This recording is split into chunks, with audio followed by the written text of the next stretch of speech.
the 43rd Italian Bowl, a rematch of last season's championship game played right here in Toledo as Parma beat Firenze a year ago. Two teams meeting again in Ravenna, Italy, as you saw live on BCSN. Toledo Mayor Wade Kapsakevich on hand for the game. Of course, next season, Italian Bowl returning to Northwest Ohio. Scoreless in the first, Panthers threatening. Robbie Patterson connects with Tommaso Finedri, 41 years old, still catching touchdowns for Parma.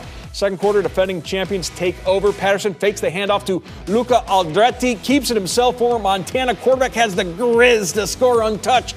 It's a 14-0 lead. Next play from scrimmage, Andrea Fimiani looking the flat. Parma corner Lorenzo Alamana reads it perfectly. The pick six as the teenager finds the end zone. And after a Parma field goal, Panthers adding to that lead as Patterson steps up, sees Dario Zatti makes the catch, able to keep his feet. Parma leading 31-0 at the half. They would score the first 38 points, and they would win 38-26.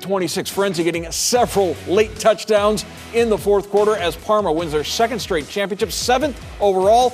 Mason Lowry and Nick Ide joining us from Ravenna, Italy, where the Panther party is not slowing down. Well, the party, I have a feeling, going on around us is going to last long into the night. Guelphi fans licking their wounds, maybe drinking away their sorrows over tonight's result.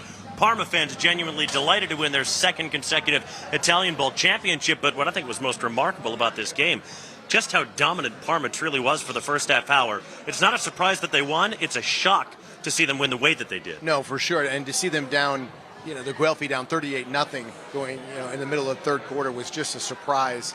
Hats off to them for not giving up, staying with it. But Parma looked extremely dominant, looked very dominant to start the game, continued that all the way through the second quarter into the end of the first half.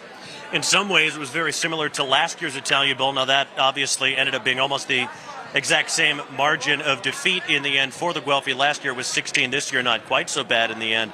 But turnovers really were their undoing last year. They turned it over 4 times.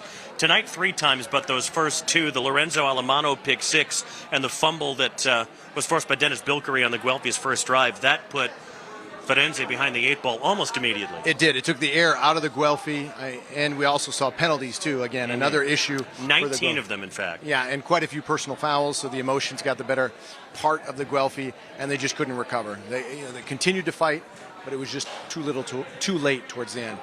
Now, the Panthers' defense that was a problem throughout the regular season was awesome in the first half. They shut out the Guelphi in the first 24 minutes. But I want to focus on a couple of offensive players that have really grown by leaps and bounds over the course of this year. Robbie Patterson at quarterback, who had played in Germany the last couple of years, struggled the first half of this season before finding his footing. And Jalen Parnell came in as a middle linebacker, turned out to be maybe the best running back in the league. Yeah, no, I think no doubt the best running back in the league. That's something you noticed early on, and it's quite a theme for Parma. Last year, same thing. Ryan Minetti comes in, he's a defensive player, becomes the best running back in the league. This year, Jalen Parnell, his college teammate, comes in as a linebacker, becomes the best running back in the league. Pretty impressive. We talked all year about the road to Ravenna. This Italian Bowl has come and gone, and now starting tomorrow morning, it's the road to Toledo. And I'm sure Andrea Fimiani, after a tough night at quarterback in this game for the Guelphi, he spent the entire last calendar year so motivated to win an Italian Bowl. This year didn't quite happen. We'll see if he can pull it off next year. Yeah, and I can imagine, knowing Andrea Fimiani, tomorrow morning he's going to go right to work like he did last year after losing in Toledo. His goal is to get to the Italian Bowl and win it. Dealt with a lot of adversity this year, injuries, unforeseens, and still made it to the Italian Bowl. But his goal, as we know, is to win it, and I'm sure he'll have a really good chance of getting back there next year. Hats off to the Parma Panthers. They win their second consecutive Italian Bowl. Ciao from Italy.